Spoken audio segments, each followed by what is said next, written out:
এই যে এখানটাতে একটা সুন্দর বসার জায়গা।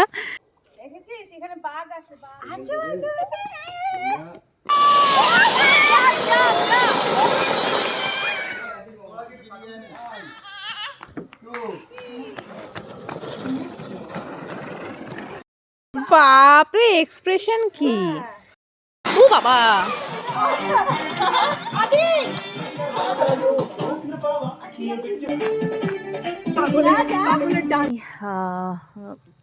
ঘোরাফেরা মজা করার পরে দুপুরবেলা একটু রেস্ট করলাম। আর এখন এই জাস্ট কটেজ থেকে বাইরে বেরিয়ে দেখছি এত সুন্দর একটা ভালো লাগছে। মানে সারাটা দিন না লোকজন, ভিড়, হই হুল্লোড়, মানে আউটসাইডারদেরও যেহেতু এন্ট্রি ছিল। বাট এখন শুধুমাত্র যারা আমরা এখানে হোমস্টে করছি, নাইট স্টে করছি তাদের জন্য।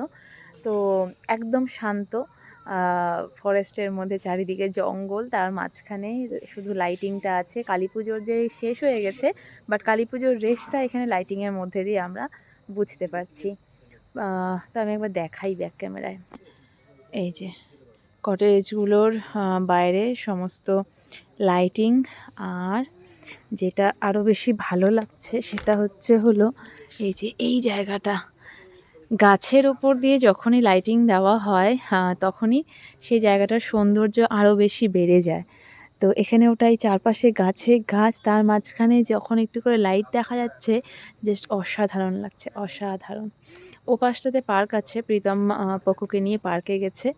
তো এখন আমরাও, মানে আমরা বলতে সবাই এখনও রেস্ট করছে। আমি বেরোলাম মন্দিরটা, যেটা আমি বলেছিলাম পরে দেখাবো। মন্দিরে এখন ঢুকছি না, বাইরে থেকে গেট বন্ধ করে দিয়েছে। এখন আর আউটসাইডারদের কোনো এন্ট্রি নেই নর্মালি। আচ্ছা, এখানে আরেকটা জায়গা দেখাই। হ্যাঁ, আমি গিয়ে দিনের বেলাতে আমি দেখালাম এখানটাতে কত সুন্দর এই একটা ফটোশ্যুটের জায়গা বাটারফ্লাইয়ের সামনে বাচ্চাদের জন্য। আর প্রীতম যেখানটাতে বসে আছে সেটা জায়গাটাতে নিয়ে যাই। এই যে এখানটাতে একটা বসার জায়গা আছে, দিনের বেলা যেটা দেখিয়েছিলাম, এটা এখন অন্ধকার, বাট তাও দেখতে বেশ ভালো লাগছে। ঘুমিয়ে পড়েছিল দেখে দুপুরবেলা আর পুলে আমার নামা হয়নি, বাট এখনও নামবো না। প্রীতম আবারও জেদ ধরছে যে আবারও পুলে নামবে সন্ধ্যাবেলায়, বাট এই ঠান্ডা গরম একটা ওয়েদার চেঞ্জ না জায়গা বিশেষে, তাই জন্য আজকে আর পুলে নামছি না এখন। বাট একটু পুল এরিয়াটা দেখে আসি, পুল সাইডটা। তো এখন ওখানটাতেই যাচ্ছি। এতক্ষণে ওরা বেলুনগুলো নিয়ে, আসল বেলুনের যে আসল কাজ, বেলুন নিয়ে খেলা, সেটা এতক্ষণে হচ্ছে। এতক্ষণ সাজানো ছিল বেলুনগুলো। এই যে পুলের সামনে যেতে এই যে এখানটাতে একটা সুন্দর বসার জায়গা, রেস হচ্ছে এখানটাতে, কারণ এখানটাতেই একটু খোলামেলা জায়গা আছে পুরো দৌড় ভাগ করার। এই হচ্ছে আমাদের সুইমিং পুল এরিয়া। এখানটাতেই দুপুরবেলায় অনেকক্ষণ প্রীতম সময় কাটিয়েছে, তাই না গো? অনেকক্ষণ স্নান করেছো না এখানটাতে? আমি একা করেছি, আর কেউ করেনি। এই সবার মধ্যে তোমারই জলের প্রতি ভালোবাসা প্রচুর।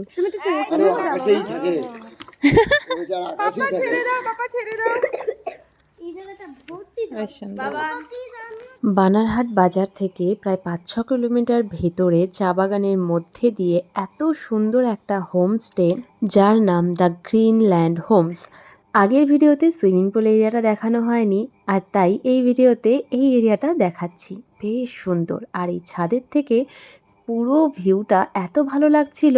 তার মধ্যে ঠান্ডা ঠান্ডা হাওয়া, চারদিকে একটা নিস্তব্ধতা, বাট তার মধ্যে আমাদের এই বাচ্চাগুলোর খেলাধুলো, হই হুল্লোড় নিয়ে বেশ জম্পেশ রাত কাটছিল। আর আমাদের যেহেতু 3টে বাচ্চা সঙ্গে ছিল, তাই জন্য এই হোমস্টেটা সব থেকে বেশি ভালো লেগেছিল আমার ওই পার্ক এরিয়াটার জন্য, যেখানে দিনে রাতে যখন খুশি ওরা গিয়ে দোলনায় চড়ছিল, স্লাইডে চড়ছিল, আর প্রচণ্ড পরিমাণ মজাও করছিল। আর এই যে এখানটাতে কিন্তু একটা মন্দিরও আছে, যেটা আমি একটু আগেই বলছিলাম, বাট সামনে থেকে দেখানো হয়নি। একদিকে মহাদেব আর একদিকে মা কালী। বানারহাট মেন মার্কেট থেকে অনেকটা ভেতরে চা বাগানের মধ্যে এই রিসর্টটা, যার জন্য একদম শান্তিপূর্ণ, নিরিবিলি। যারা এই সব সময়ের কোলাহল থেকে একটু সময় বের করে নিজেদের মতন সময় কাটাতে চায়, তাদের জন্য কিন্তু আমি এই জায়গাটাকে ভীষণভাবে প্রেফার করব। কারণ এখানে বাচ্চা থেকে বুড়ো প্রত্যেকের সময় কাটানোর জন্য প্রতিটা ব্যবস্থা রয়েছে। সুইমিং পুলের ক্ষেত্রেও বাচ্চাদের জন্য আলাদা, বড়দের আলাদা। বোটিংয়ের ব্যবস্থা আছে, এত সুন্দর একটা মন্দির। মর্নিং ওয়াক থেকে ইভিনিং ওয়াক এবং তার সাথে খেলাধুলো, ক্রিকেট, ফুটবল প্রত্যেকের জন্য যথেষ্ট পরিমাণ জায়গা রয়েছে। প্রীতমের বন্ধুদের সাথে আমার প্রথম দেখা বটেই, বাট ওখানটাতে গিয়ে পোকো যে এত সুন্দর সুন্দর সঙ্গী পেয়ে যাবে, ওর থেকে দুজনই বয়সে একটু বড় হলেও ওর সাথে বেশ সুন্দরভাবে মানিয়ে নিয়েছিল। ওদের আনন্দ দেখে আমাদের যে কি আনন্দ হচ্ছিল। আর ওই যে একটু আগে বললাম, দিওয়ালি চলে গেলেও দিওয়ালির রেশটা কিন্তু রয়ে গেছিল এই রিসর্টে। লাইটিংয়ের সাথে সাথে যখন এই চরকি, তুবড়ি, লঙ্কা বোম এগুলোও ফাটানো হচ্ছিল, তখন মনে হচ্ছিল আমরা যেন কালী পুজোর দিনটাই সেলিব্রেট করছি ওখানে। আর এর সাথেও যেটা আমাদের সবথেকে পছন্দের, কোথাও ঘুরতে যাই বা বাড়িতে গেট টুগেদার হোক, তা হলো গান বাজনা। সেখানে একটা বড় মিউজিক সিস্টেম ওরা অ্যারেঞ্জ করে দিয়েছিল, যেখানে বাচ্চাগুলোর সাথে আমরাও কিন্তু সমান তালে বেশ আনন্দ করেছি। নাচ গান, হই হুল্লোড়, বোম ফাটানো, প্রত্যেকটা জিনিস নিয়ে আমাদের এবারের এই নাইট স্টেটা মেমোরেবল হয়ে থাকবে। এখানে প্রীতমের বন্ধুদের কথা না বললেই নয়, কারণ ওরা সবাই সবাইকে আগে থেকে চিনলেও আমার কাছে কিন্তু প্রত্যেকেই নতুন।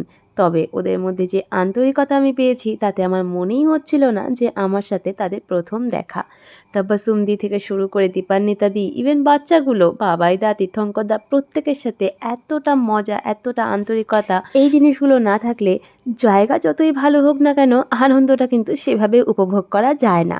তো চলো, আজকের ব্লগটা আমি এখানটাতেই এন্ড করছি। দেখা হচ্ছে নেক্সট ব্লগে। Till then, tata, bye bye, good night. সবাই খুব ভালো থেকো, আনন্দ থেকো, সাবধানে থেকো। আর অবশ্যই ভিডিও ভালো লাগলে চ্যানেলটা সাবস্ক্রাইব করে দিও। টাটা।